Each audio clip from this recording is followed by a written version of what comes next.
et bienvenue dans ce nouvel entretien sport de 85 chrono. Aujourd'hui, nous sommes à Challans avec Nicolas Lemétayer. Vous êtes l'entraîneur du FC Challans. Bonjour. Bonjour. Merci de nous accueillir ici. Vous faites un excellent début de saison. On va y revenir par la suite. On est mi-octobre. Tout va bien pour l'instant. Oui, ouais, les voyants sont au vert, donc voilà, tout va bien.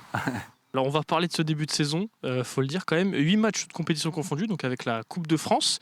7 victoires, il y a ce match nul à Châtellerault en début de National 3. Mais sinon, on peut dire que c'est presque un début de saison parfait. Oui, oui, c'est faire plus que ça. Ça voudrait dire qu'on aurait été aussi gagnant à Châtellerault. Même si Châtellerault, voilà, on n'avait pas fait un très bon match. C'était un match d'entrée de championnat, on ne savait pas trop où se situer. Mais pour un premier match à l'extérieur, ramener un point, c'était quand même satisfaisant. Et puis, on a travaillé. Les garçons ont travaillé avec le staff aussi. On travaille aussi sur le terrain, à la vidéo, pour améliorer le contenu. Et puis effectivement, on a été performants sur les matchs, que ce soit à l'extérieur ou à domicile. Donc à nous de continuer comme ça. Et puis même en Coupe de France, 3 matchs, 3 victoires. Oui, 3 matchs, 3 victoires. On est allé à Chéfoix sur le premier match où jamais simple de rentrer dans cette compétition. Une R3, une équipe qui est soi-disant entre guillemets qui joue dans des niveaux inférieurs. On a tout à fait, en tout cas bien commencé le match, on a bien débuté. Et je pense que la qualification est méritée. Là où on s'est fait peur, c'est le match contre Saint-Julien-Loire-Divat, où on a reçu quand même une belle équipe de Régional 1 qui nous a mis en difficulté, mais bon voilà, comme on le dit souvent en Coupe de France, il faut passer. Donc la qualification a été réalisée aussi. Et puis ce match à Saumur là où on est content d'avoir été battre Saumur chez eux, sur un bon contenu, un bon match où on a été efficace aussi. Donc moi je félicite les garçons par rapport à ça. Ils ont bien respecté le plan de jeu et ce qui nous a permis de marquer tôt dans ce match et de nous qualifier. Une belle victoire 4-1 quand même face à un club de National 2 donc qui est juste au-dessus. C'est aussi encourageant de montrer que Challans a le potentiel et a le niveau pour jouer contre un club de National 2. Oui, alors le niveau sur un match. Maintenant, c'est comme quand on entame un championnat. Si au bout des 6 premiers matchs, on s'arrête d'être performant, on ne se maintiendra pas. Donc l'objectif, c'est d'être toujours dans la continuité.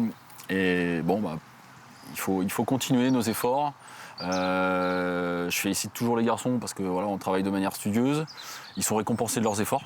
C'est ça qui est bien. Et ce match de coupe est la preuve qu'effectivement il y a de la qualité. Mais qu'à partir du moment où on respecte le football et à partir du moment où on est discipliné, on met de la rigueur, et avec la qualité, je pense, individuelle qu'il y a et le collectif qui commence à prendre forme, je pense que on peut, j'espère en tout cas, s'attendre à d'autres performances. Ce collectif, justement, il y a eu, comme tous les étés, le mercato, des changements, des arrivées, des départs. Vous en êtes satisfait de ce groupe-là aujourd'hui? On est mi-octobre. Oui, c'est plutôt, il y a vraiment des garçons. Alors on souhaitait garder des garçons. Déjà qui portent les valeurs du club et d'en recruter aussi certains qui ont les mêmes valeurs. On peut constater qu'effectivement on ne s'est pas trop trompé. Garçons qui viennent de la Vendée, pas très loin, on se doutait qu'ils avaient ce cœur-là et cet état d'esprit-là. Après, quand on fait des recrues un peu plus lointaines, on ne sait pas, même si on prend des informations, même si on est conseillé par certains agents ou certains entraîneurs. Mais non, franchement, on a pris des bons garçons, des garçons qui sont respectueux du groupe, respectueux du staff, respectueux du club et en plus de ça, qui amènent leur plus-value. Donc ça, c'est intéressant. Donc actuellement premier de cette poule de championnat national 3. Moi, il y a 2 recrues sur lesquelles j'aimerais peut-être vous entendre. Forcément, Jordan Cuvier, 13 buts déjà, c'est incroyable. On est mi-octobre, c'est complètement fou. Il est là pour ça. Non, mais on le savait. On le savait en venant, en allant chercher ce garçon pas très loin d'ici. On savait que la valeur du garçon, déjà la valeur humaine, comme je l'ai dit tout à l'heure, et puis la valeur du joueur. Et en plus de ça, on comptait aussi sur sa capacité à être un peu revanchard par rapport à la saison qu'il avait effectuée dans son ancien club. Il est à l'aboutissement de nos situations, de nos occasions, donc ça, c'est bien. Il faut qu'il reste humble et travailleur, mais chose que je ne doute pas, et il continuera, je pense, à scorer. Et un autre joueur qui est du coup lui plutôt derrière, pas forcément à la conclusion des actions, c'est Valentin Rémy au milieu de terrain, qui était à La Roche, qui est parti de La Roche la saison dernière et qui revient à Chaland, qui aussi fait du bien à l'équipe, j'imagine. Valentin, c'est un garçon que je connais depuis un certain temps, puisque moi, quand je suis arrivé ici, il partait aux Herbiers, on avait déjà échangé, eu des échanges. Bon, voilà, il voulait aller voir au-dessus, et c'est ce qu'il a fait. Et après, bon, voilà, son parcours a fait qu'à un moment donné, ça n'a pas pu matcher avec certains clubs. Et donc, il est revenu. Il s'est déjà entraîné un petit peu avec nous la saison dernière. C'est un créateur de liens, Valentin. C'est de bonhomie, entre guillemets, dans le vestiaire. Voilà, faut le cadrer un peu, mais non, il nous apporte du bien sur le terrain, il nous crée du lien. Il nous crée du lien alors dans le vestiaire, mais aussi sur le terrain, entre la phase défensive et la phase offensive. C'est un garçon qui court beaucoup, qui met de l'énergie et qui a quand même un pied gauche assez efficace. Et voilà, donc, il nous apporte une plus-value sur ce début de saison, c'est sûr. Bah justement, quand les voyants sont au vert comme ça, qu'on fait un début de saison tonitruant, comment on arrive à se projeter sur la deuxième partie de saison et les matchs qui arrivent? Il faut s'appuyer sur ce qu'on a fait. Ce qu'on a fait maintenant, désormais, il est passé. Donc on peut toujours regarder nos matchs, voilà, on peut toujours se gargariser d'avoir gagné 4-1 à Saumur, mais bon, ça y est, c'est réalisé, c'est fait, la performance est faite et bravo à l'ensemble des joueurs et du staff pour avoir voilà, réalisé ces performances. Maintenant, effectivement, on se projette. On se projette sur des matchs qui s'annoncent difficiles. Pas parce que j'ai envie de dire qu'ils sont difficiles, mais on a aussi, et c'est ce que je disais à mes garçons, on a aussi rencontré des équipes là, dans le championnat qui sont de bonnes réserves. On a rencontré, on va dire, Angers, on a enchaîné sur les réserves Angers, Nantes et Châteauroux qui sont, voilà, qui ont de la qualité, mais c'est aussi des joueurs qui apprennent, peut-être certaines fois un petit manque de maturité. On a su répondre présent sur ces matchs-là. Maintenant, j'attends mon groupe, moi, être en capacité de réaliser les mêmes performances face à des équipes matures. Vous êtes au club depuis 2023. Les deux dernières saisons, c'est 8e et 9e, notamment l'année dernière avec. C'était un peu plus. Il y avait le maintien qui était en objectif, qui n'était pas trop loin derrière, avec pas mal d'équipes qui étaient derrière. Cette année, le fait d'avoir pris pas mal de points en début de saison, ça permet de regarder plutôt devant que derrière, j'imagine. Oui, mais après, si on regarde le championnat, il est quand même assez homogène. Hein. Il n'y a pas de trou. Voilà, on n'est même pas encore à un tiers du championnat. Donc, être là actuellement, j'aurais signé tout de suite il y a 2 mois pour y être. Donc, encore une fois, il faut profiter de ces instants-là.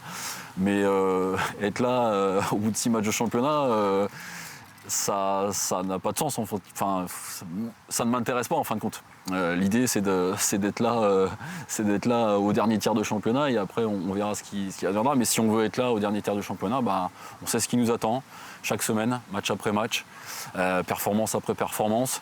Peut-être qu'il y aura des moins bonnes périodes entre guillemets.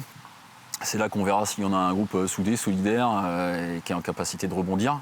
Là, encore une fois, les feux sont ouverts, donc à nous de continuer là-dessus, de jouer avec la confiance. Parce que c'est bien d'avoir gagné, ça nous permet d'avoir de la confiance, mais si on veut continuer à avoir confiance, il faut continuer à être performant, discipliné, être efficace dans ce qu'on fait. Donc voilà, après, les objectifs, ils sont là, on se le dit, on en parle souvent avec le groupe. Hein, je vois, voilà, que ce soit sur des entretiens individuels ou même collectifs ou en causerie. Voilà, pas de prise de tête. Voilà, pas de prise de tête. Et l'objectif, c'est d'être toujours performer et avancer, quoi. L'objectif niveau classement, est-ce que vous êtes fixé un objectif en début de saison?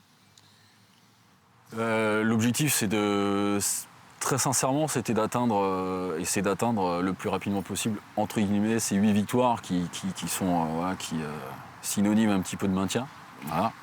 On sait que l'année dernière, nous, on avait 6 victoires au mois de janvier et on n'en a pas glané d'autres avant la fin du championnat et c'est pour ça qu'à un moment donné, alors on a très peu perdu, mais avec des points du match nul, ça nous a pas permis, entre guillemets, de nous conforter jusqu'à la fin de championnat pour se maintenir. Donc voilà, comme j'ai dit tout à l'heure, match après match. L'objectif, bien sûr, c'est d'être dans le haut de tableau parce que effectivement, c'est beaucoup plus confortable pour aborder des matchs. Donc si on veut y être, on sait ce qu'on a à faire. Ça fait depuis 2017 que le club que Chaland est en N3.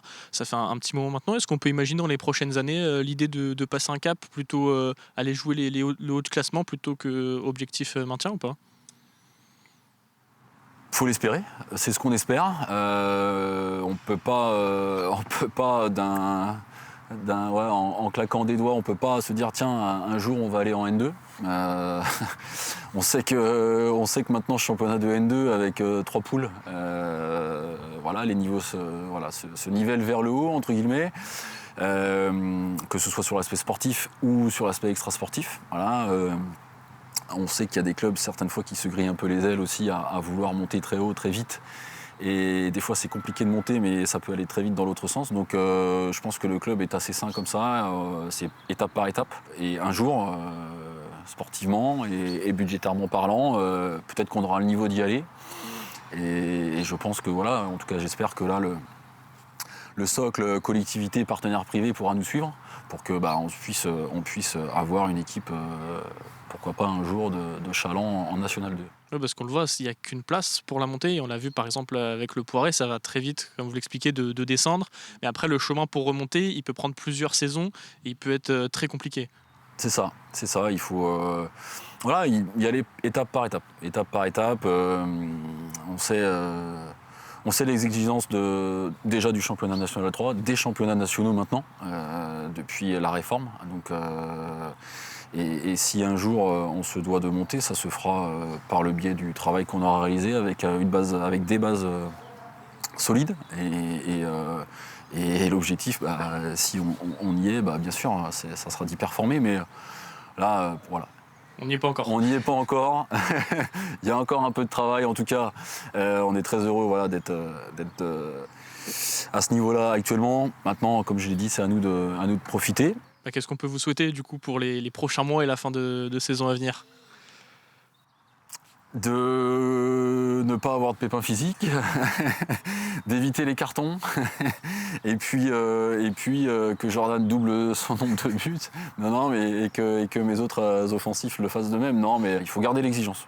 Si on garde l'exigence, peut-être que ça ne marchera pas aussi bien, mais on évitera les forts tumultes qui peuvent se passer des fois dans une saison, parce que ça peut aller très vite. Mais j'ai bon espoir, en tout cas je suis confiant pour l'avenir. Il faut être confiant, et on va donner cette confiance-là au groupe, tout simplement. On vous souhaite une bonne suite de saison et que ça continue comme ça. Merci beaucoup. Merci.